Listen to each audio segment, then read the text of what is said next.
Brand ಬೆಂಗಳೂರಿಗೆ ಎದುರಾಗುತ್ತಾ ಕಸದ ಸಮಸ್ಯೆ. ನಾಳೆಯಿಂದ ನಗರದಲ್ಲಿ ಮತ್ತೆ ಕಸ ಸಂಗ್ರಹ ಬಂದ್. ಕಳೆದ 6 ತಿಂಗಳಿನಿಂದ ಗುತ್ತಿಗೆದಾರರಿಗೆ ಬಾಕಿ ಹಣ ಕೊಟ್ಟಿಲ್ಲ. ಇನ್ನು ಬ್ರ್ಯಾಂಡ್ ಬೆಂಗಳೂರಿಗೆ ಎದುರಾಗುತ್ತಾ ಕಸದ ಸಮಸ್ಯೆ. ಕಳೆದ 6 ತಿಂಗಳಿನಿಂದ ಗುತ್ತಿಗೆದಾರರಿಗೆ ಬಾಕಿ ಹಣ ಕೊಟ್ಟಿಲ್ಲ. ಸುಮಾರು 350 ಕೋಟಿ ಬಾಕಿ ಹಣ ಬರಬೇಕಿದೆ. ಬಾಕಿ ಹಣ ಕೇಳುವುದಕ್ಕೆ ಹೋದರೆ ಬೇಜವಾಬ್ದಾರಿಯ ಉತ್ತರವನ್ನ ನೀಡ್ತಾರೆ. ಇನ್ನು ಹೀಗಾಗಿ ನಾಳೆ ಮುಷ್ಕರಕ್ಕೆ ಕರೆ ಕೊಟ್ಟ ಗುತ್ತಿಗೆದಾರರು 3 ತಿಂಗಳಿಗೆ ಅಧಿಕಾರಿಗಳಿಂದ ನಿಯಮ ಬದಲಾವಣೆಯಾಗಿದೆ. ಕಸ ತೆಗೆಯೋದಕ್ಕೆ ಬೆಳಿಗ್ಗೆ 5 ಗಂಟೆಗೆ ಬರಬೇಕು ಅಂತ ಹೇಳ್ತಾರೆ. ಆದರೆ ಪೌರ ಕಾರ್ಮಿಕರಿಗೆ ಸರಿಯಾದ ಸಾರಿಗೆ ವ್ಯವಸ್ಥೆ ಇಲ್ಲ. ರಾಜ್ಯ ಸರ್ಕಾರದ ವಿರುದ್ಧ ಗುತ್ತಿಗೆದಾರರ ತೀವ್ರ ಆಕ್ರೋಶವ ಅಂತಾನೆ ಹೇಳ್ಬೋದು. ಬ್ರ್ಯಾಂಡ್ ಬೆಂಗಳೂರಿಗೆ ಕಸದ ಸಮಸ್ಯೆ ಎದುರಾಗುತ್ತಾ ಹಾಗಾದ್ರೆ ನಾಳೆಯಿಂದ ನಗರದಲ್ಲಿ ಮತ್ತೆ ಕಸ ಸಂಗ್ರಹ ಆಗುತ್ತೆ.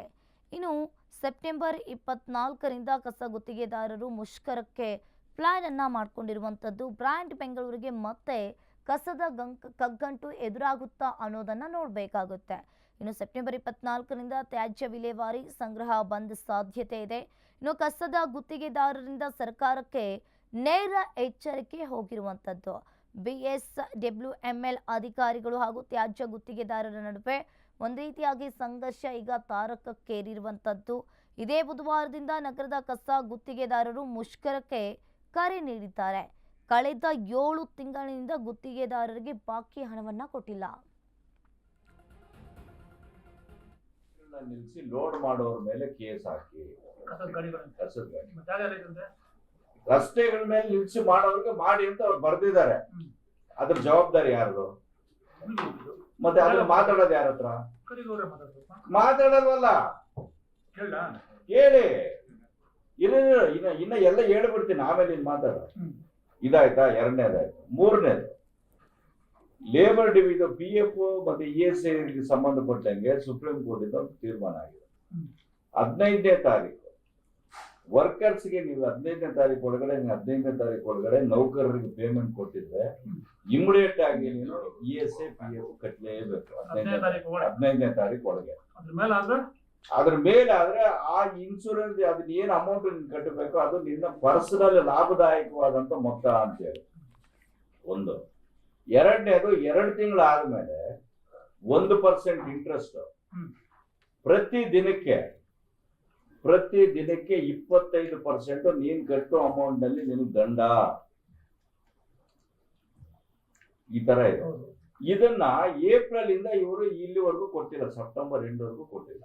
ಸಂಗ್ರಹಣೆ ಮಾಡ್ತಾ ಇದೀವಿ. ಮಾತ್ರ ನಮ್ಮ ತಂಡಗಳು ಮಾನ್ಯ ಮುಖ್ಯಮಂತ್ರಿ ಮತ್ತೆ ಉಪಮುಖ್ಯಮಂತ್ರಿ ಅವರು ಮೀಟಿಂಗ್ ನಲ್ಲಿ ಏನು ಕಡ್ಡಾಯವಾಗಿ ನಿರ್ದೇಶನ ಕೊಟ್ಟಿದ್ದಾರೆ, ಅವರ ನಿರ್ದೇಶನ ಪ್ರಕಾರ ನಾವು ಸಂಡೇ ಮತ್ತೆ ಇವತ್ತು ಸಹ ಈ ಗುಂಡಿ ಮುಚ್ಚೋ ಕಾರ್ಯಕ್ರಮ ನಡೀತಾ ಇದೆ.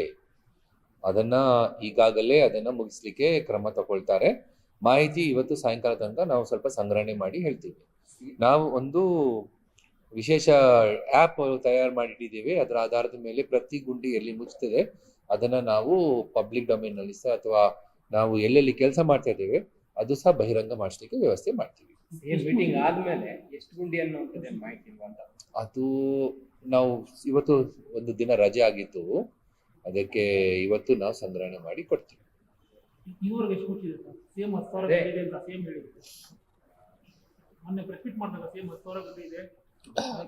See, on an average, we expect that at least some 300 potholes per corporation, 200 to 300 ಮುಚ್ತಾ ಇರ್ತೇವೆ.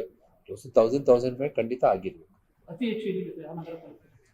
It is spread across corporations because ಎಲ್ಲೆಲ್ಲಿ ನಮಗೆ ನೀರು ಕಲೆಕ್ಷನ್ ಆಗ್ಲಿಕ್ಕೆ ಚಾನ್ಸಸ್ ಇವೆ, ಜಂಕ್ಷನ್ಸ್ ನಲ್ಲಿ ತೊಂದರೆ ಇದೆ, ಅಲ್ಲಿ ಖಂಡಿತ ಅಥವಾ ಹೈ ಟ್ರಾಫಿಕ್ ಝೋನ್ಸ್ ಇದೆ, ಅಲ್ಲಿ ಸ್ವಲ್ಪ ಸಮಸ್ಯೆಗಳು ಕಂಡು ಬರ್ತಾ ಇದೆ. ಈಗ